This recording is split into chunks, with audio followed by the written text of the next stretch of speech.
ونعوذ بالله من شرور أنفسنا ومن سيئات أعمالنا من يهده الله فلا مضل له ومن يضلله فلا هادي له وأشهد أن لا إله إلا الله وحده لا شريك له وأشهد أن محمدا عبده ورسوله صلى الله عليه وسلم. أما بعد فإن خير الحديث كتاب الله وخير الهدي هدي محمد صلى الله عليه وسلم وشر الأمور محدثاتها وكل محدثة بدعة وكل بدعة ضلالة وكل ضلالة في النار. فأعوذ بالله من الشيطان الرجيم. كل نفس ذائقة الموت وإنما توفون أجوركم يوم القيامة فمن زحزح عن النار وادخل الجنة فقد فاز وما الحياة الدنيا إلا متاع الغرور. اللہ مالک الملک احکم الحاکمین نے ارشاد فرمایا کہ ہر جاندار موت کا ذائقہ چکھنے والی ہے. جو آیا اس نے جانا ہے، ہمیشگی کسی کو نہیں، اور موت ایک ضروری امر اور معاملہ ہے. اللہ تعالیٰ ارشاد فرماتی ہیں تم پھر اللہ کے پاس پہنچو گے اور تم کو تمہارے تمام اعمال کا بدلہ پورا پورا دیا جائے گا. نہ تو کسی پر ظلم ہوگا کہ جو اس نے غلط کام نہیں کیا، تم میں سے کسی پر ظلم نہیں ہوگا کہ جو تم میں سے کسی نے کوئی غلط کام نہیں کیا اس کی سزا ملے، یا جو اس نے نیکی کی اس کا بدلہ پورا نہ ملے، ایسا نہیں ہوگا. اور جس نے اپنے آپ کو لپٹے مارنے والی، شعلے مارنے والی آگ، حدیث میں آتا ہے کہ جہنم کی آگ دنیا کی آگ سے 70 گنا زیادہ ہے. قرآن میں ہے نزاعۃ للشوا، وہ ایسی سخت آگ ہے جس کا ایک شعلہ سر اور چہرے کی کھال کو ادھیڑ کے رکھ دے گا. جس نے اپنے آپ کو اس جہنم کی آگ سے بچا لیا اور جنت میں اپنی سیٹ محفوظ کرا لی، وہ کامیاب ہے. وہ کامیاب ہے. برادری کے جتھے والا، بیٹوں کی فوج والا، دولت کی ریل پیل والا، سونے چاندی کے ڈھیر والا، دکانوں کی مارکیٹ والا، ساجداج کر فر والا، وزارت مشاورت، سارے نکمے، نکھٹو، فیل، ناکام. کامیاب صرف وہ لوگ ہیں جنہوں نے اپنے آپ کو جہنم کی آگ شعلے مارنے والی سے بچا لیا اور جنت میں سیٹ محفوظ کرا لی. چونکہ اس میں رکاوٹ دنیا بنتی ہے تو آگے اللہ نے فرمایا دنیا کی زندگی تو ایک سامان ہے دھوکے کا. کیا مطلب؟ چاند روزہ بس کھانا پینا بیٹھنا اٹھنا، رات دن آئے جائیں گے، چاند سورج چڑھے چھپے گا اور بس گزرتے جائیں گے چند دن، بس ختم ہوا. بس 10-15 سال تو بچپن، 20 سال زندگی اگر وہ بھی ہے. اس کے بعد ایک ایسی زندگی شروع ہونے والی ہے جس میں موت ہے ہی نہیں. جنتی جب جنت میں چلے جائیں گے، یعنی جہنم میں چلے جائیں گے، تو اللہ تعالیٰ موت کو ایک جانور کی شکل میں کھڑا کرے گا جنتیوں اور جہنمیوں کے درمیان، اور منادی کرنے والا منادی کرے گا دیکھو اس کو جانتے ہو؟ جنتی بھی کہیں گے ہاں، جہنمی بھی کہیں گے ہاں. یہ موت ہے جو تم سے تمہارے پیارے لے کے جایا کرتی تھی. یہ موت آج اس کو ذبح کیا جا رہا ہے، ذبح کر دیا. کوئی موت نہیں. جنتیوں ہمیشہ رہنا ہے یہاں، جہنمیوں ہمیشہ رہنا. یہ ایک حقیقت آنے والی ہے حقیقت. تو موت سے کسی کو مفر نہیں. وہ شاعر کہتا ہے کہ موت ایک ایسا دروازہ ہے جس سے ہر ایک نے گزرنا ہے، اور ایسا پیالہ ہے جو ہر کسی کو پینا پڑے گا.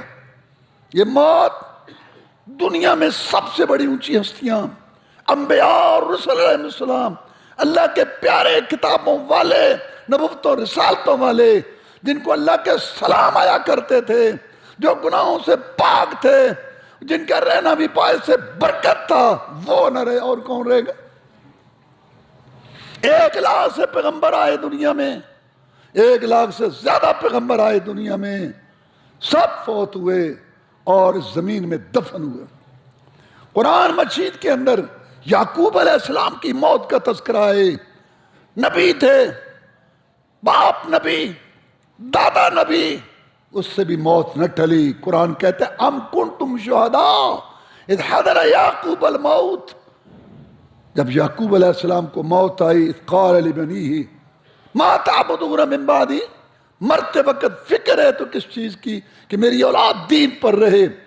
اولاد سے پوچھا کس کی عبادت کرو گے میرے بعد؟ میں جا رہا ہوں، میری اولاد تربیت کی، سمجھایا، پڑھایا، لیکن مجھے تسلی دو میرے جگر کے ٹکڑوں۔ کیسے انسان اپنے جگر کے ٹکڑوں کو جہنم میں جلتا ہوا دیکھے گا؟ فکر کرو اولاد کی۔ اولاد کو تھوڑی سی آگ کی چنگاری لگ جائے، تڑپنے لگ جاتے ہیں لوگ ہسپتال، اور وہاں اس سے 70 گنا زیادہ آگ میں کیسے جلتی ہو دیکھو گے جگر کے ٹکڑوں کو؟ کس کی عبادت کرو گے میرے بعد؟ انہوں نے کہا ابو جس کی آپ عبادت کرتے تھے، اور آپ کا بابا اسحاق اور دادا ابراہیم اسی کی عبادت کریں گے۔ مطمئن ہو کے گیا یعقوب علیہ السلام۔ موت کا بیان آیا، اس کو موت آئی۔ پھر سلیمان علیہ السلام، کتنی حکومت دی تھی اللہ نے انسانوں پر، جنوں پر، دیو پرندے، تخت اڑتا تھا 1 مہینے کی مسافت میں۔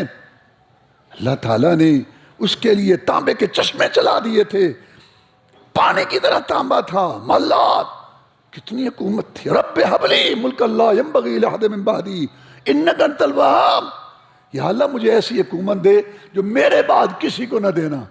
اور اللہ نے ساری حکومت سب کچھ دے کے کہا اے سلیمان یہ سارا کچھ میں نے تجھے دیا اور اس کا میں حساب بھی نہیں لوں گا۔ اللہ ہے جس پر کرم کر دے۔ تو سلیمان علیہ السلام کی حکومت کی جھلک قرآن میں اللہ نے بھی بیان کی۔ جب وہ نکلا اپنے لشکر کو لے کر، اور اوپر پرندے ان کے جھنڈ تھے سایہ کر رہے تھے، اور دائیں بائیں جنات، وہ سارے اس کے لشکر کی حفاظت کے لیے، اور سلیمان درمیان کے اندر جو ہے وہ رواں دواں تھا۔ یہ حکومت رکھنے والی شخصیت، اس کو بھی موت آئی۔ مشہور ہو گئی تھی بات کہ جن غیب جانتے ہیں۔ سلیمان علیہ السلام آرڈر دیا جنوں کو، بڑے بڑے ان سے محل بنواتے تھے، بیت المقدس بناؤ، سارے بھاگ بھاگ کے بیت المقدس، اور خود ایک کھونڈی لے کے ایسے کھڑے ہو گئے ٹھوڑی کے نیچے، بھاگ بھاگ کے کام بابا سلیمان دیکھ رہا ہے۔ اللہ تعالیٰ نے ان کی روح قبض کی، جان نکل گئی، لیکن ایسے ہی اس پہ کھڑے تھے، وہ سمجھ رہے تھے کہ یہ ابھی زندہ ہے، دیکھ دیکھ کے کام کر رہے تھے۔ سیونگ لگی، لکڑی ٹوٹی، سلیمان علیہ السلام کا جسم مبارک نیچے گرا، تو پھر انہوں نے کہا یہ تو مر گیا بابا تھا کدوں دا۔ تو مقصد سلیمان علیہ السلام کو بھی موت آئی، اللہ نے اس کا ذکر کیا۔ موسیٰ علیہ السلام کے بعد فرشتہ آیا انسانی شکل میں تیری جان لینے آیا ہوں۔ انہیں حضرت کو بندہ ہے، رکھ کے مارے تھپڑ، جو انسانی اس کی آنکھ تھی نکل گئی۔ نے کہا یا اللہ وہ تو مرنا نہیں چاہتا، میں تو اس کے پاس گیا، میں جاؤ تم جو ہے نا بیل کی پشت پہ ہاتھ رکھو، جتنے باریک باریک بال، جتنے بال تیرے ہاتھ کے نیچے آئیں گے اتنے سال، ایک بال کے بدلے 1 سال میں تیری زندگی بڑھا دوں گا۔ موسیٰ علیہ السلام نے کہا پھر موت، کہتا پھر بھی موت ہے، پھر بھی موت، یا اللہ پھر ابھی بیت المقدس کے مجھے قریب کر دے۔ موسیٰ علیہ السلام اتنا جلال والا پیغمبر، اس کو بھی موت آئی۔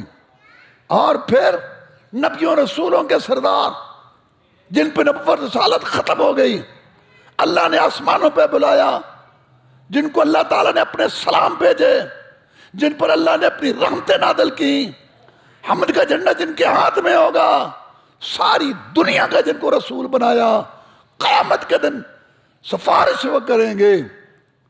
یہ پیغمبر صلی اللہ علیہ وسلم، ان کی بیٹیاں، ان کے بیٹے، ان کے پیارے، ان کے سامنے ان کے نواسے فوت ہوئے، نبی نہیں بچا سکا۔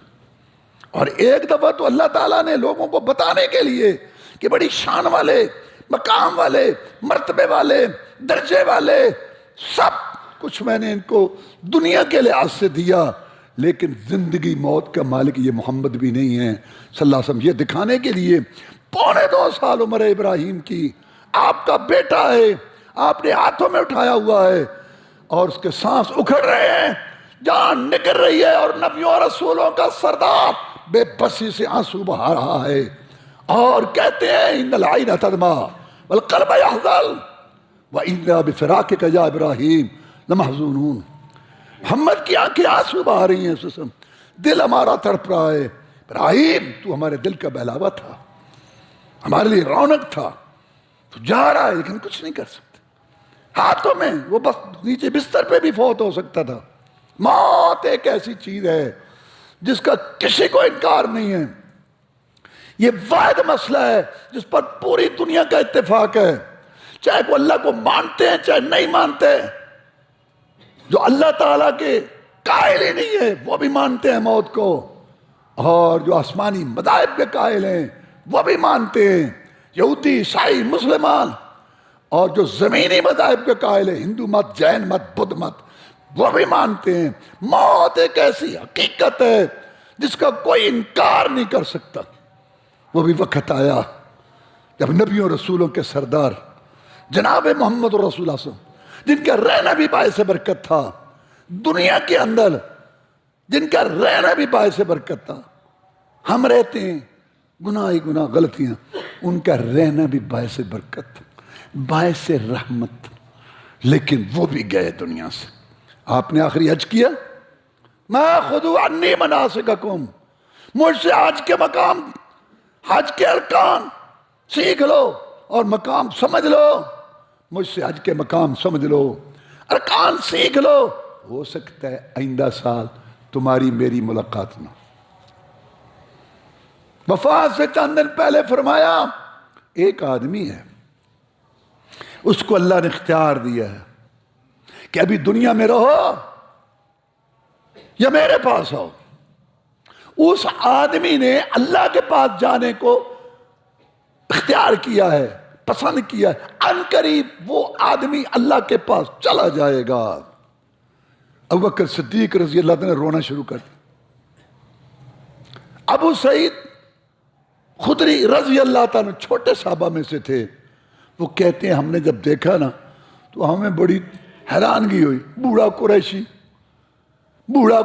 ابو بکر، بوڑھا قریشی، اس میں کیا بات ہے رونے کی؟ رسول اللہ صلی اللہ علیہ وسلم کسی آدمی کا واقعہ بیان کر رہے ہیں کہ اللہ نے اس کو کہا ہے کہ دنیا میں رہنا ہے تو رو، میرے پاس آنا ہے تو آ جاؤ. وہ چلا اس میں رونے کی کیا بات ہے؟ یہ بوڑھے قریشی کو بھی پتہ نہیں چلا. جب رسول اللہ صلی اللہ علیہ وسلم کی وفات ہوئی، جسم عطر سے روح انور نے پرواز کی، پھر ہماری آنکھیں کھلی جب پہاڑوں جیسی مصیبت ہم پہ گری، جب مدینہ کی زمین ہمارے لیے تاریک ہو گئی اور ہمارے ہوش حواس اڑ گئے. رسول اللہ صلی اللہ علیہ وسلم کی وفات ہوئی تو ہمیں پھر سمجھ آئی کہ ابو بکر ہم سب میں سے زیادہ عالم ہے اور ہم سب میں سے زیادہ بات سمجھتا ہے. یہ اس دن سمجھ گیا تھا، یہ اس دن سمجھ گیا تھا. ایک عورت آئی رسول اللہ صلی اللہ علیہ وسلم کے پاس مسئلہ پوچھنے. آپ نے مسئلہ بتایا. کہتی ہے اگر مجھے پھر ضرورت پڑے مسئلہ پوچھنے کی، میں آؤں اور آپ کی موت ہو چکی ہو، آپ موجود نہ ہوں. دیکھو کتنا پیار تھا صحابہ کرام اور صحابیات کو. رسول وہ سمجھتے تھے کہ رسول اللہ صلی اللہ علیہ وسلم کو بھی موت آنی ہے. وہ کہتی ہے کہ اگر میں دوبارہ آؤں، مسئلہ پوچھنے کی ضرورت پڑے اور آپ موجود نہ ہوں. حدیث میں اس کا مقصد تھا اگر آپ فوت ہو جائیں پھر میں کیا کروں؟ تو میں تو ابو بکر کے پاس آنا. یہ ہے خلافت کی دلیل. تو اس کا مطلب ہے کہ یہ سارے آثار موجود تھے جو رسول اللہ صلی اللہ علیہ وسلم نے ان کو بتایا کہ میں نے ایک دن جانا ہے، دنیا سے میں نے کوچ کرنا ہے. آپ نے یہ بات سمجھائی اور پھر قرآن میں اللہ تعالیٰ نے آپ کو خطاب کیا، فرمایا انکا میتون وانہم میتون. حوصلہ دیا نبی پریشان نہ ہو، یہ آپ کو پریشان کرتے ہیں، چند روزہ زندگی ہے، صبر کر. پہلے نبیوں نے بھی صبر کیا، تو بھی صبر کر. ان کو بھی لوگوں نے ستایا، تجھے بھی یہ ستا رہے ہیں. حوصلہ کیا دیا؟ تجھے بھی موت آنے والی ہے، ان کو بھی موت آنے والی ہے، میں وہاں فیصلے کروں گا، بس چند روز صبر۔ انکا میتون وانہم میتون، آپ کو بھی موت آنے والی ہے، ان کو بھی موت آنے والی ہے۔ اور اللہ نے ارشاد فرمایا وما جعلنا لبشر من قبلک الخلد افإن مت فهم الخالدون۔ یہاں بھی تسلی دی، نبی پریشان نہ ہو، تجھ سے پہلے کسی انسان کے لیے ہم نے ہمیشگی نہیں بنائی، سب کو موت آئی ہے۔ یہ بڑے تجھے تنگ کرتے ہیں، تو کیا تجھے موت آئے گی اور یہ ہمیشہ رہیں گے؟ آپ کو موت آئے گی، ان کو بھی آئے گی، میں وہاں یہ فیصلے کروں گا، پریشان نہ ہو۔ کیا افہم متا، کیا تجھے موت آئے گی اور یہ ہمیشہ رہیں گے؟ میرا قانون ہے، جو آیا اس نے جانا ہے۔ وَلَن تَجِدَ لِسُنَّتِ اللَّهِ تَبْدِيلًا، اللہ کے طریقے قانون تبدیل نہیں ہوتے، موت کسی سے نہ ٹلی۔ احد کی جنگ میں خبر مشہور ہو گئی کہ رسول اللہ صلی اللہ علیہ وسلم شہید کر دیے گئے۔ مصعب بن عمیر ایک صحابی تھے رضی اللہ تعالیٰ عنہ، ان کی شکل رسول اللہ صلی اللہ علیہ وسلم سے ملتی جلتی تھی۔ کچھ شیطان نے خبر اڑا دی حوصلے پست کرنے کے لیے، تو کئی صحابہ کرام رضوان اللہ علیہ مجمعین صدمے کی وجہ سے ہتھیار پھینک کے بیٹھ گئے۔ کیا لڑنا جب رسول اللہ ہی نہ رہے صلی اللہ علیہ وسلم۔ تو اللہ تبارک و تعالیٰ نے یہ آیت اتاری وما محمد الا رسول قد خلت من قبلہ الرسل افإن مات او قتل انقلبتم علی اعقابکم۔ اللہ تعالیٰ نے مسلمانوں کو تنبیہ کی، سنو، ذہن پر آ کے رکھو، یہ وقت آئے گا جیسے پہلے رسول آئے تھے ایسے ہی محمد رسول بن کے آیا صلی اللہ علیہ وسلم۔ جیسے پہلے رسول دنیا سے چلے گئے اپنی ڈیوٹی دے کے، رسول اللہ صلی اللہ علیہ وسلم نے بھی جانا ہے، اپنی ڈیوٹی دے کے جانا ہے۔ اور جانے کی دو صورتوں میں سے ایک صورت ہوگی، یا شہید کر دیے جائیں گے، اور یا تبھی موت آئے گی۔ تو جب ان کو موت آئے گی شہادت کی شکل میں یا طبی طور پر، تو تم اپنی ایڑیوں پر پھر جاؤ گے۔ جو دین نکیلے پتھروں پہ چل کے، مارے کھا کے، گھر سے بے گھر ہو کے، گلاب کے پھول جیسا چہرہ زخمی کرا کے، ریشم جیسی زلف خون میں تر کرا کے، تمہارے لیے جو دین چھوڑ کے گئے 70 صحابہ کی کمائی لٹا کے، تو کیا تم اپنی ایڑیوں پر پھر جاؤ گے؟ خبردار! اللہ نے تنبیہ کی، نبی زندہ ہو تب بھی دین پر چلتے رہو، اور نبی فوت ہو جائے تب بھی دین پر چلتے رہنا ہے۔ نبی زندہ ہے تب بھی جہاد کرتے رہو، نبی فوت ہو جائے تب بھی جہاد جو ہے وہ کرتے رہے۔ اور آپ نے فرمایا میری امت، تمہیں اگر کوئی مصیبت آئے، کوئی تکلیف آئے، موت کی، میری موت کو یاد کر لینا۔ تو اس کا مطلب آپ نے بتایا کہ مجھے موت آئے گی۔ اور پھر رسول اللہ صلی اللہ علیہ وسلم پر ایسی بیماری شروع ہوئی جس سے پھر آپ کی موت واقع ہوئی۔ پہلے بھی آپ بیمار ہوتے تھے لیکن اللہ صحت دے دیتا تھا، لیکن سفر کے مہینے کے آخری بدھ کو رسول اللہ صلی اللہ علیہ وسلم بیمار ہوئے، اور پھر 12 ربیع الاول کو یہ اللہ تعالیٰ کی عظیم نعمت اٹھا لی گئی اور ان کی وفات ہوئی۔ سیدہ عائشہ صدیقہ کہتی ہیں رضی اللہ تعالیٰ عنہ کہ جب آپ کو بخار تھا تو کہا صحابہ کرام رضوان اللہ علیہ مجمعین کو 7 مشکیں پانی کی بھرو لے آؤ، ان کے منہ بندھے ہوئے ہوں، اس سے ایک قطرہ پانی بھی باہر نہ نکلا ہو۔ میرے صحابہ، مجھے بڑا بخار ہے، بڑی گرمی ہے، مجھے تپش محسوس ہو رہی ہے، 7 مشکیں میرے اوپر ڈال دو، 7 مشکیں ڈال دو مجھے۔ یہ نبیوں رسولوں کا سردار ہے،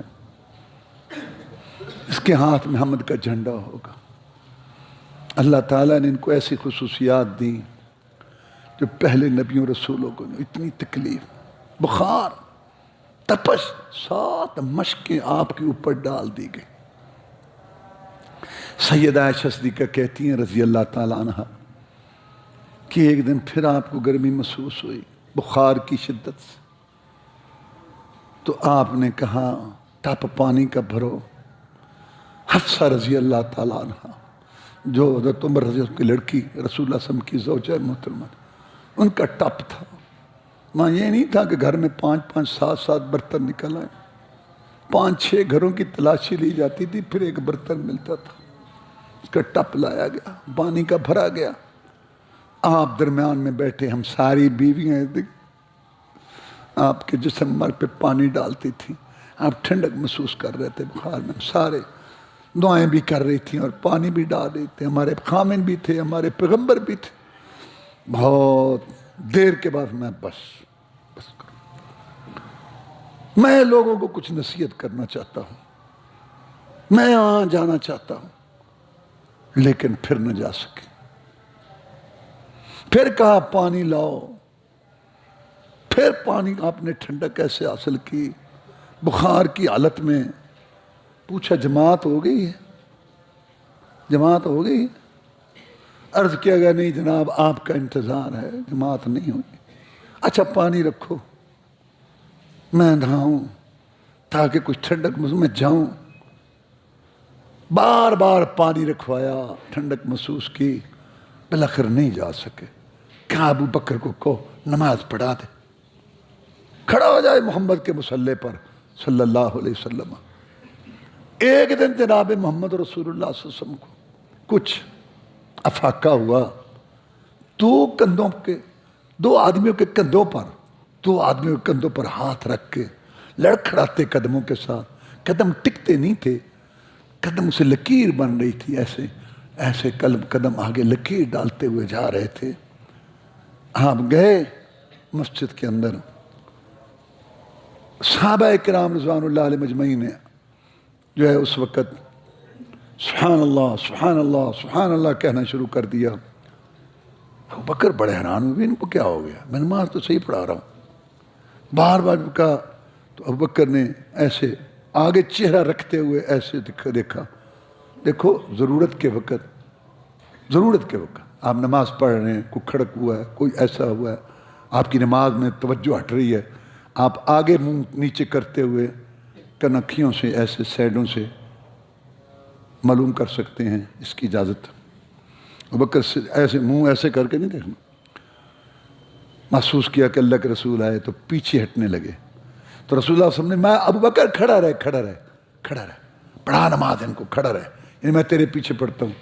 تو انہوں نے اسی وقت نماز کے اندر اللہ دعا کی، یا اللہ تیرا شکر ہے کہ مجھے نبیوں رسولوں کا امام کہہ رہا ہے، نبیوں رسولوں کا امام مجھے کہہ رہا ہے اپنے امتی کو کہ تو نماز پڑھا اور میں تیرے پیچھے پڑھوں گا۔ اللہ کا شکر ادا کیا اور پھر بھی پیچھے ہٹ گئے، تو رسول اللہ صلی اللہ علیہ وسلم مصلی پر آ گئے، بیٹھ کے نماز پڑھائی۔ صحابہ کرام نے کھڑے ہو کے پیچھے پڑھی، جو معذور تھے وہ بیٹھ کے پڑھتے۔ یہ مسئلہ ہے، اگر امام بیٹھ کے نماز پڑھائے تو پیچھے جو معذور ہیں جو پہلے بیٹھے وہ تو بیٹھے، لیکن جو کھڑے ہو سکتے ہیں وہ کھڑے ہو کے پڑھے۔ یہ آخری شروع میں ایک دفعہ آپ کی موچ نکلی تھی تو آپ نے بیٹھ کے نماز پڑھائی، تو صحابہ نے پیچھے کھڑے ہو کے پڑھی۔ میں امام کی اقتداء کیا کرو، جب میں بیٹھ کے پڑھ رہا تھا تو تم نے بھی بیٹھ کے پڑھنا تھا، یہ اس وقت کی بات۔ لیکن آخری بیماری میں آپ نے یہ حکم دیا۔ اب مسئلہ یہ ہے کہ اگر امام بیٹھ کے پڑھے گا تو جو پیچھے کھڑے ہو سکتے ہیں وہ کھڑے ہو کے پڑھیں گے۔ تو آپ نے پھر امامت کروائی۔ نماز کے بعد فرمایا ابو بکر جب میں نے آپ کو کہا تھا کہ نماز پڑھاتے رہو تو تم پیچھے کیوں ہٹے تھے؟ کہنے لگے ما ینبغی لابن ابی قحافہ ان یصلی امام رسول اللہ۔ ابو بکر ابو قحافہ کے بیٹے میں جرت نہیں ہے کہ نبیوں کے امام کے آگے امامت کرائے۔ کیا ادب اور احترام! اور پھر رسول اللہ صلی اللہ علیہ وسلم ممبر پہ بیٹھے، سر میں پٹی باندھی ہوئی تھی سر درد کی وجہ سے۔ پھر آپ نے نصیحتیں کی اور سمجھایا، اور پھر آخری جو دن آپ کے تھے وہ پھر آپ نے سیدہ عائشہ صدیقہ طاہرہ زکیہ مطہرہ رضی اللہ تعالیٰ عنہ کے گھر میں گزارے۔ آپ پوچھتے تھے کل میری باری کہاں ہے؟ کہا جی فلاں بیوی کے پاس۔ پھر پوچھا اس کے بعد پھر میری باری کہاں ہے؟ تو سمجھ گئی ہماری ماؤں نے کہا اللہ کے رسول صلی اللہ علیہ وسلم آخری دن آپ جہاں گزارنا چاہتے ہیں گزاریں۔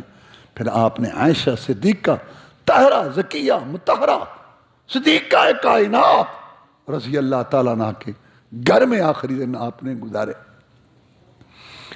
ایک دن صحابی کہتے ہیں کہ جناب محمد رسول اللہ صلی اللہ علیہ وسلم کافی دنوں سے سامنے نہیں آئے تھے، تکلیف کی وجہ سے گزرا تھا اس طرف۔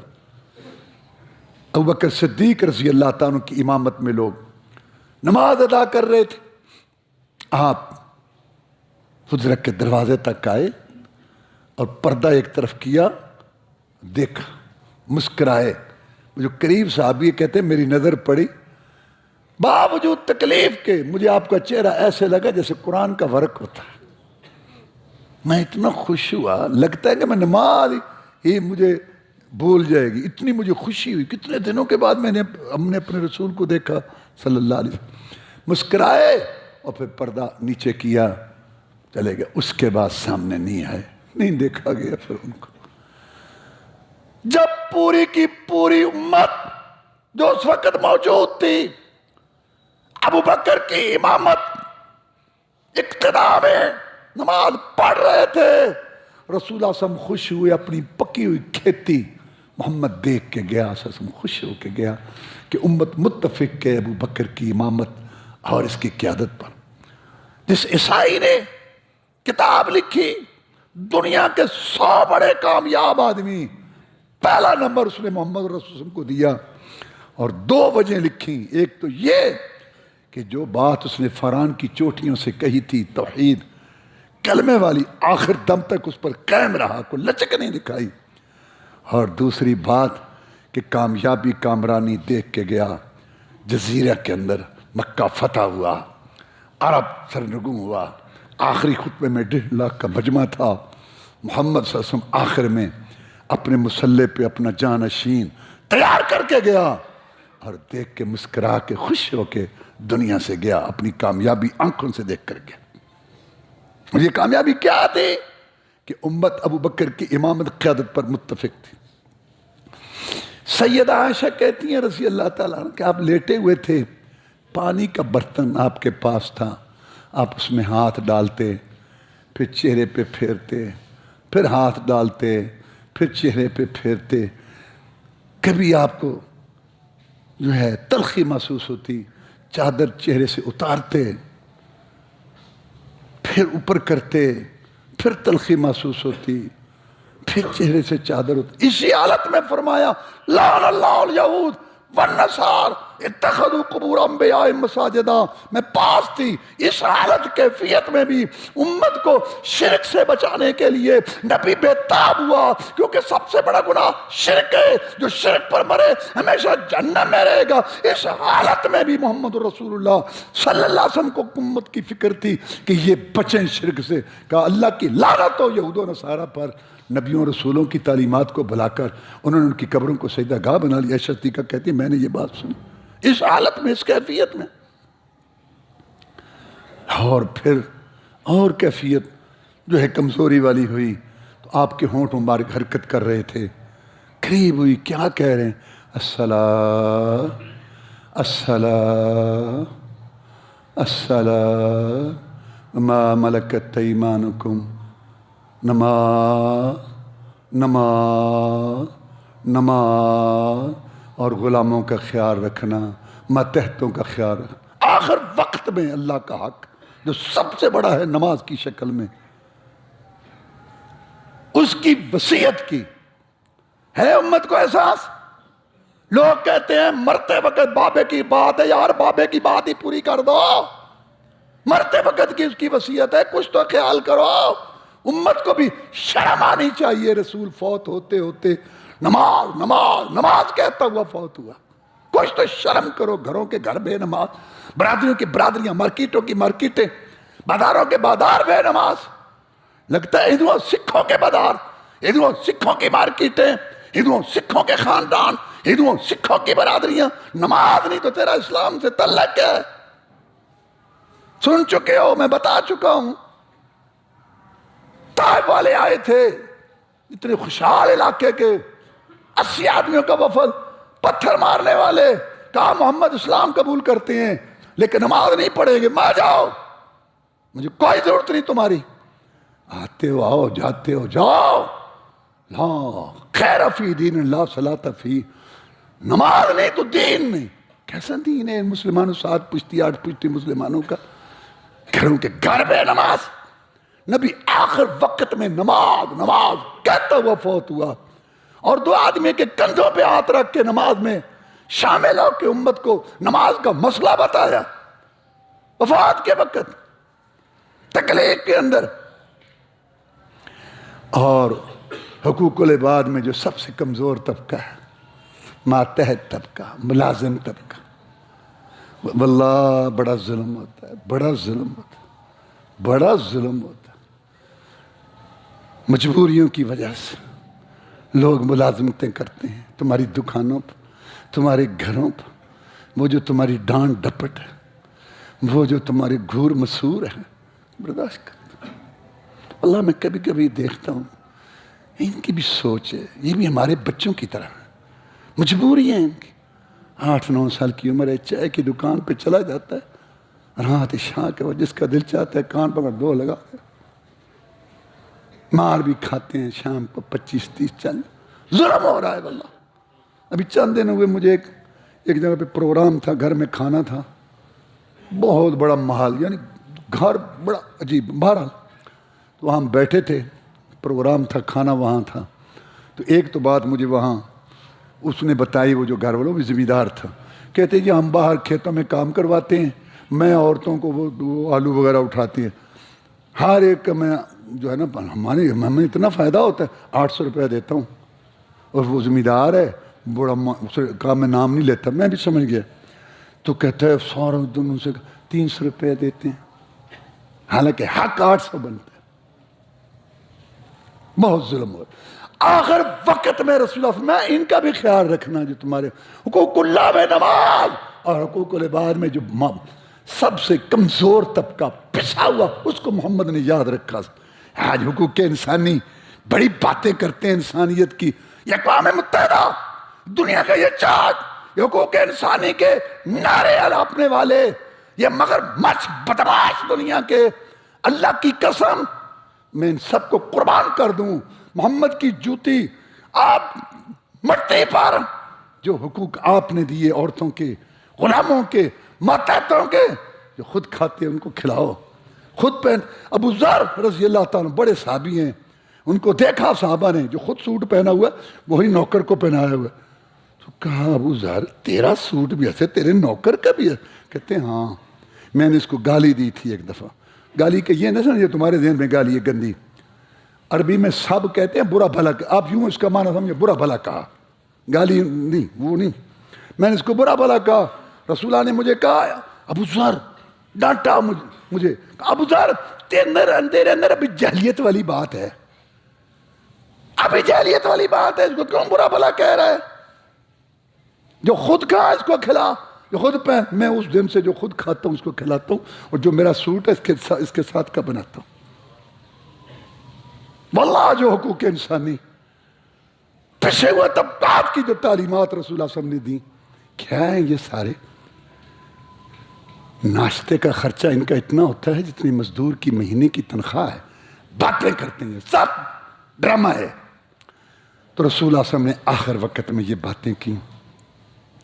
پھر سیدہ عائشہ صدیقہ کہتی ہیں رضی اللہ تعالیٰ عنہ کہ سیدہ فاطمہ، جب آپ پاس بیٹھے اور آپ اپنا ہاتھ پانی میں ڈالتے چہرے پہ کہتے بابا اتنی تکلیف ہے آپ کو، بابا، بیٹی تھی جگر کا ٹکڑا پاس بیٹھی، کہا میرے بیٹے آج کے بعد تیرے باپ کو کوئی تکلیف نہیں ہوگی، ان سکرات الموت، موت کی بیٹا سختیاں ہوتی ہیں، یہ پیغمبر، بیٹا موت کی سختیاں ہیں، موت کی سختیاں ہیں، آج کے بعد تیرے باپ کو کوئی پریشانی نہیں ہوگی۔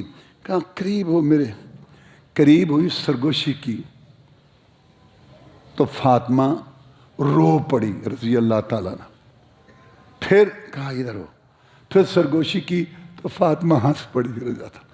سیدہ عائشہ صدیقہ کہتی ہیں رضی اللہ تعالیٰ، میں نے کہا بیٹی، کیونکہ عائشہ ماں ہے، فاطمہ بیٹی ہے، یہ رشتے بڑے قریب ہیں. میں بتا کہتے نہیں، میں راز نہیں بتاؤں. جب آپ کی وفات ہوئی تو میں نے کہا اب بتا. کہتے ہاں اب میں بتاتی ہوں.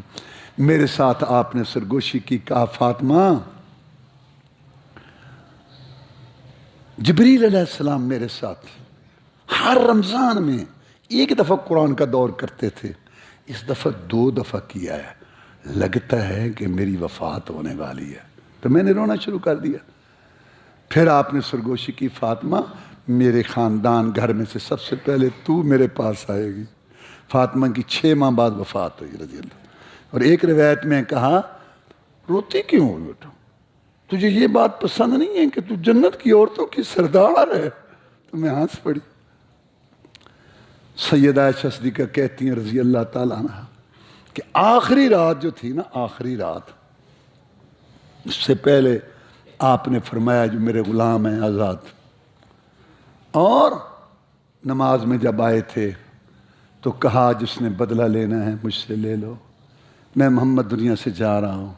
یا اللہ، میں نے جو کسی کو برا بلا کہا ہے نا، وہ اس کے حق میں نیکی بنا دے. یا اللہ، اگر میرے منہ سے کسی کی، یہ پیغمبر ہے جس کے ہاتھوں سے جنت کے دروازے کھلنے ہیں. اور یہاں لوگوں کو کہا جاتا ہے کہ یار پتہ نہیں ہے کچھ، یار دل تو کردہ سی میں کیویں انہوں نے کوئی معافی مانگو. اتنے معافیاں مانگ لو. اور یہاں ذلتیں ہیں تو اگر تم ذلت سمجھتے ہو اس کو برداشت کر لو، اور یہاں نیچے ہو جا. آخرت بڑی ڈاڈی ہے. اللہ کے رسول نے فرمایا یا اپنے بھائی سے کو معاملے حلال کروا لو اس دن سے پہلے جس دن کوئی دوستی کام نہیں آئے گی، نہ کوئی خرید و فروخت وہاں چلے گی، اور اس دن کرنسی نیکیوں کی ہوگی. فرمایا تمہیں پتہ ہے مفلس کنگلا کون ہے؟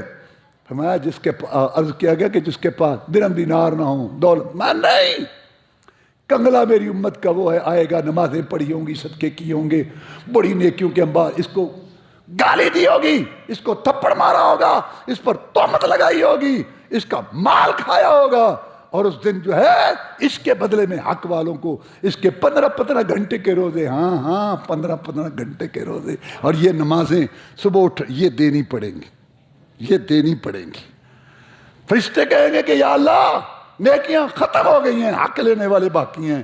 میں ان کے گناہ ظالم کے پر زبان کے چٹخارے مجلسیں گال کر کے جائے کتے میں تنوں دساں. اور میں کہا کرتا ہوں کہ 2 فساد کے جملے ہیں جس نے دنیا میں آگ لگائی ہوئی ہے، چاہے حکمران ہیں، چاہے برادریاں، چاہے مارکیٹیں ہیں، چاہے جماعتیں ہیں، سیاسی ہیں یا مذہبی. ایک یہ تو مجھے نہیں جانتا، تینوں میں 10 2 دفعہ تو پیشاب والی جگہ سے نکلا ہے. اور ایک یہ جملہ اپنے آپ کو کیا سمجھتا؟ کہتے رب کا بندہ محمد کی امت سے امید ہے کہ اللہ معاف کرے. گل گئی مکے گیا، گل نہیں مکدی. اپنی دنیا خود جنت بنائی. صاحب یہ نبیوں رسولوں کا سردار معافیاں مانگ رہا ہے، معذرت کر رہا ہے. کسی نے بدلہ لینا ہے تو لے لو، وہاں نہیں یہاں. اللہ اللہ اللہ. تو ایک دفعہ جب آپ نے کہا نا صحابہ میں، تو ایک صحابی آگے آئے، انہوں نے جی میں نے بدلہ لینا ہے آپ سے. لے لے. آپ نے نماز میں صفے سیدھی کرتے ہوئے چھڑی لگائی تھی. چھڑی نل کی مجھے آپ نے چھڑی لگائی تھی، میں نے بھی آپ کو چھڑی لگانی ہے، لگا لے. میرا جناب اس وقت نا مرد لباس پہنتے تھے، ایک چادر باندھتے تھے، ایک چادر اوپر کرتے تھے، میرا جسم ننگا تھا. تو فرمایا آپ نے بھی اپنے پہلو سے یہاں سے پیٹ سے کپڑا اٹھایا، ہاں لے لیں بدلہ لے لیں. وہ آ کے لپٹ گیا ساتھ، کہتے ایک ہی کہنا میں کی بدلے لینے، میں تے اپنا جسم تھوڑے جسم دے نال لانا سی. کام بن گیا اپنا. اللہ اللہ اللہ.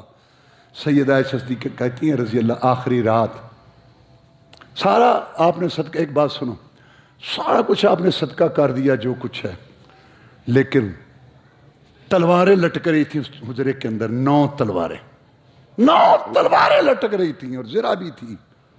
جو گروی دی تھی یہودی کو، وہاں سے جو منگوائے، گروی ذرا رکھ کے نبی کے گھر کا خرچہ آیا، جو کی شکل میں جو نبی نے اور نبی کی بیویوں نے کھایا۔ 9 تلواریں۔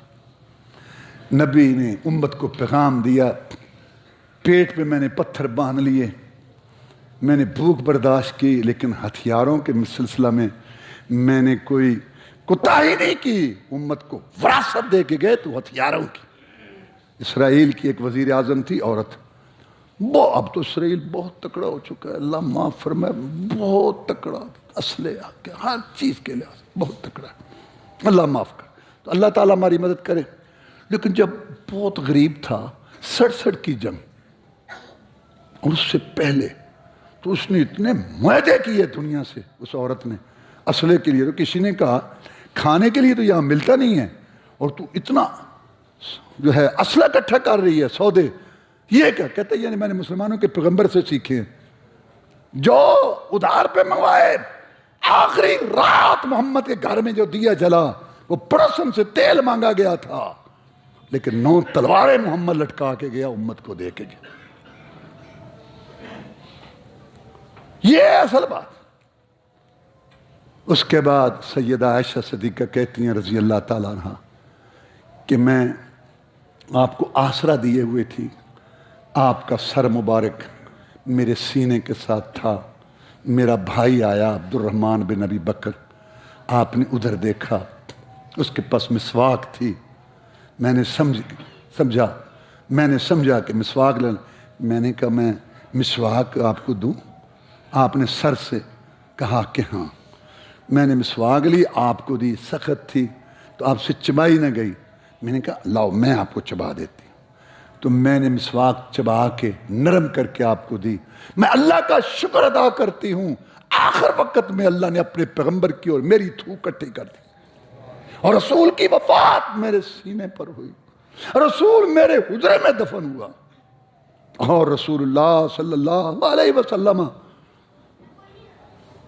نے آخر وقت جو گزارا تو میرے ساتھ گزارا۔ میں اللہ کا اس پہ شکر ادا کرتی ہوں۔ اور پھر عائشہ صدیقہ کہتی ہیں اچانک آپ کی انگلی ایسی اٹھی اوپر کو، اور میں قریب ہوئی، اللہم رفیق الاعلیٰ، اللہم رفیق الاعلیٰ، یا اللہ اونچی مجلس میں مجھے ملا دے، پہنچا دے فرشتوں اور انبیاء رسول کے ساتھ۔ اس کے بعد آپ کی انگلی نیچے آ گئی اور میری آنکھوں سے آنسو جاری ہو گئے۔ بس صحابہ کو پتہ چلا، بڑی عجیب کیفیت تھی۔ صحابہ کرام کہتے ہیں یا وہ دن تھا ہمارے لیے خوشی کا جب پیغمبر ہمارے مدینہ میں شہر میں آئے تھے، اور یا ہمارے لیے پریشانی کا دن وہ تھا جب آپ کی آنکھیں بند ہوئیں اور آپ دنیا سے گئے۔ پھر یہ مسئلہ پیدا ہوا کہ آپ کو جو غسل دیا جائے تو کپڑوں کے اندر دیا جائے یا کپڑے اتارے جائے۔ اچانک سب صحابہ پہ نیند کی کیفیت طاری ہوئی، آواز آئی کپڑوں میں غسل دو، فرشتے کی طرف سے آواز، کپڑوں کے اندر غسل دیا گیا۔ پھر یہ بات چلی کہ آپ کو دفن کہاں کیا جائے، تو پھر ایک صحابی نے بتایا کہ میں نے حدیث سنی تھی، رسول اللہ صلی اللہ علیہ وسلم نے فرمایا تھا کہ نبی جہاں فوت ہوتا ہے اسی جگہ پہ وہاں اس کو دفن کیا جاتا ہے۔ تو پھر آپ کی جسم مبارک کو ایک طرف کر کے وہاں قبر بنائی گئی۔ اب قبر کون سی بنائے؟ ایک ہوتی ہے سیدھی، ایک ہوتی ہے بغلی قبر، سیدھے کہیں کہ سائڈ میں۔ تو کہا 2 آدمی مدینے میں ہیں، ایک سیدھی بناتا ہے، شق کہتے ہیں اس کو، ایک بغلی، اس کو لحد کہتے ہیں۔ دونوں کو پیغام بھیج دیتے ہیں، جو پہلے آ گیا تو پہلے لحد والا آیا تو آپ کی قبر جو ہے وہ لحد بنی۔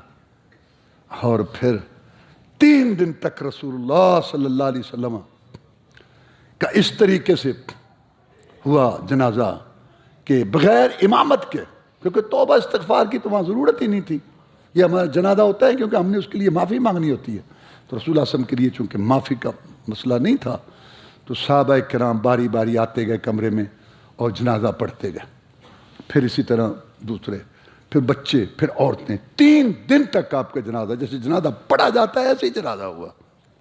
توبہ استغفار کی تو ضرورت نہیں تھی، تو بغیر امامت کے ہوا۔ لہذا جو یہ کہے نا کہ جنازہ نہیں ہوا، اس کو کہو کہ ہوا ہے.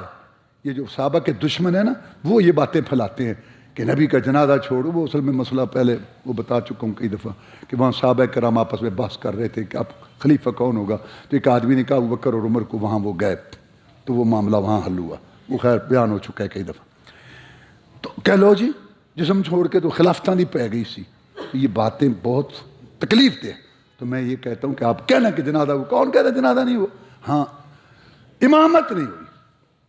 تو اس کے بعد دفن کر کے آئے تو سیدہ فاطمہ رضی اللہ تعالیٰ عنہ کہتی ہیں انس وہ خادم ہیں کیسے تم نے مٹی ڈالی تھی پھر رسول اللہ پر. انہیں رونا شروع کر دیا. انہیں کہا یہ تقدیر کا مسئلہ ہے, بس بوجھل دلوں سے ہم نے مٹی ڈالی. اور عائشہ فاطمہ تو زہرا رضی اللہ تعالیٰ عنہ کہنے گی کہ سبت علی المصائب لو سبت علی النہار سرن لیالیا. مجھ پر اتنی مصیبتیں تکلیف آ گئیں, دنیا میرے لیے ایسی اندھیری ہو گئی. اگر یہ مصیبتیں سفید دنوں پہ آتی تو کالی کٹ راتیں بن جاتی. اور بلال رضی اللہ تعالیٰ عنہ کو پریشانی, عمر فاروق سارے پریشان ہو رہے. ایک عجیب کیفیت ہے. اور بہت افسوس کی بات ہے کہ رسول اللہ صلی اللہ علیہ وسلم کی وفات کے دن 12 ربیع الاول پر تو اتفاق ہے وفات کا. پیدائش بعض کہتے ہیں 9, بعض کہتے ہیں 12, لیکن امت کا اتفاق ہے 12. اور اس دن جشن, بنگڑے, ناچنا. یار تم نے اگر یہ کام کرنے تو کسی اور دن کر لو. وفات محمد دلیل علی ان لیس لغیر اللہ بقاء. عربی کا شاعر کہتا ہے محمد رسول اللہ صلی اللہ علیہ وسلم کا دنیا سے چلے جانا جس میں عطر سے نور انور کا پرواز کر جانا اس بات کی دلیل ہے کہ دنیا میں کسی مائی کے لال کو بقا نہیں. اگر رہتے تو وہ رہتے. آخر دعوانا الحمدللہ رب العالمین. ان الحمد لله نحمده ونستعينه ونستغفره ونعوذ بالله من شرور انفسنا ومن سيئات اعمالنا من يهده الله فلا مضل له ومن يضلل فلا هادي له واشهد ان لا اله الا الله وحده لا شريك له واشهد ان محمدا عبده ورسوله صلى الله عليه وسلم. اما بعد فان خير الحديث كتاب الله وخير الهدي هدي محمد صلى الله عليه وسلم وشر الامور محدثاتها وكل محدثة بدعة وكل بدعة ضلالة وكل ضلالة في النار. بڑے عرصے کے بعد ایک اچھی خبر ملی ہے, بہت خوشی ہے. اللہ کرے کہ اسی پر یہ قائم رہے. آپ کو پتہ ہے کہ پاکستان کا نظام شروع سے ہی سود پر چل رہا ہے. تو یہاں علماء نے طریقے اٹھائیں, باتیں کی, اسمبلی میں بھی باہر بھی. پھر جو ہماری شرعی عدالت ہے وفاقی شرعی, اس کے اندر اپیلیں کی گئی کہ یہ تو سود اللہ رسول سے جنگ ہے اور اس سے تو ہم کبھی بھی ترقی نہیں کر سکتے. جونکوں کی طرح یہ سارا سلسلہ ہوا. تو وفاقی شرعی عدالت میں علماء بھی تھے. فیصلہ ہوا کہ پاکستان میں سود ختم کر دیا جائے اور یہ حرام ہے, جائز نہیں ہے. کچھ وقت انہوں نے مقرر کیا لیکن حکومت نے اپیل کر دی کہ سود کے بغیر ہمارا گزارا ہی نہیں ہے. اس وقت بھی آپ نے سنے خطبے ہمارے بھی, اور علماء نے کہا اللہ رسول سے جنگ کر کے تم خوشحال ہو سکتے ہو, اور ہماری غربت اور قرضوں میں جکڑے ہونے کی بڑی صورت ہی یہی ہے. اب یہ ایک خوشخبری آئی ہے کہ حکومت نے, ہاں پھر حکومت نے اپیل کر دی, اب حکومت نے وہ اپیلیں واپس لے لی ہیں. اب کچھ امید ہے, اللہ کرے اسی جو ہے نا لائن پر یہ مسئلہ چلے تو انشاءاللہ پاکستان کا مطلب کیا, لا الہ الا اللہ ملک میں اگر سود کا خاتمہ ہوا تو پھر امید ہے کہ انشاءاللہ دوسرے مسائل بھی چلیں گے. ہمیں اس کی خوشی ہے کیونکہ ہم ہمیشہ حکمرانوں پر علماء تنقید کرتے ہیں لیکن جو اچھی بات ہے ہم اس کی تعریف بھی کرتے ہیں. ہمیں اس کی خوشی ہے کہ حکومت نے اپیلیں واپس لے لی ہیں. باقی میں نے پہلے بھی کہا تھا, بھی کہتا ہوں, پاکستان کے لیے دعائیں کرو. دشمنوں کی سازشوں میں گھرا ہوا ہے. بہت بڑی نعمت ہے پاکستان, کلمے پہ بنا, اور بہت ایک زبردست محلے وقوع پر ہے. دنیا کی کوئی طاقت دنیا میں تجارت نہیں کر سکتی, نہ جا سکتی ہے. یہ بڑے بڑے ملک جتنے, جب تک ہم راضی نہ ہوں, ہمارے ساتھ نہ ان کا جب تک کوئی معاہدہ ہو, کتنی بڑی بات ہے. پھر چاروں موسم اللہ نے ہمیں دیے, سارا پہاڑ دیے ہمیں, پانی کا نظام ہے بہترین. ایک ایک وقت میں 12 14 سبزیاں ہوتی ہیں ہمارے پاس, اتنی فروٹ ہوتے ہیں. اور پھر بڑی محنتی قوم ہے جفاکش. میں مدینہ شریف میں پڑھتا تھا, 90 ملکوں کے لڑکے میرے ساتھ پڑھتے تھے. بہترین قوم ہے, محنتی, جفاکش, زمین قوم. اور 3 جنگیں لڑی پاکستان میں اور 2 بڑی طاقتوں کو پاش کیا. تو وہ بھولے نہیں ہیں, وہ بہت سازشیں کر رہے ہیں, ہمارا گلا دبا رہے ہیں. اور بہت یہ اندر کا یہ ہمارا اتھل پتھر جو آپ کو نظر آتا ہے. میں جملہ بولا کرتا ہوں کہ مسلمانوں کے قلعوں کے دروازے ہمیشہ اندر سے کھلتے. اس ملک کو لے کے بیٹھ گیا شرک اور کرپشن, اور دونوں کا آپس میں بڑا تعلق ہے. دعائیں کرو کہ اللہ تعالیٰ اس قوم کو ان بیماریوں سے نجات دے اور یہ اپنے پاؤں پہ کھڑے ہو. وہ کہتے ہیں بھوکا ننگا پاکستان, بھوکا ننگا پاکستان, ایٹم بم بنا لیا اور یہ کنٹرول میں نہیں آیا. 2 بڑی طاقتوں کو شکست دینا. پوری انسانی تاریخ میں اتنی شکست نہیں دی دشمنوں کو جتنی کہ پاکستان نے دی ہے, اور ساتھ اس کے مجاہدین بھی تھے. واضح بات, ہم کیوں اس بات کو, مجاہدین ساتھ. اتنی بڑی شکست, 40 ملک آئے, 20 سال ٹکرے بار کے شکست کھا کے جائے. یہ بڑی تاریخی شکست ہے کافروں کو, وہ بھولے نہیں ہیں. یہ سارا مسئلہ ہے اس ملک کے اندر. تو دعائیں کرو کہ اللہ تعالیٰ ہمیں اندرونی بیرونی دشمنوں سے بچائے. اللہم اعز الاسلام والمسلمین, اللہم انصر الجہاد والمجاہدین, اللہم نجِ اخواننا من السجون, اللہم اشف مرضانا ومرضى المسلمین, اللہم انا نسألک الجنة الفردوس, اللہم اجرنا من النار, اللہم استر عوراتنا وامن رواتنا. سبحان ربک رب العزة عما یصفون وسلام علی المرسلین.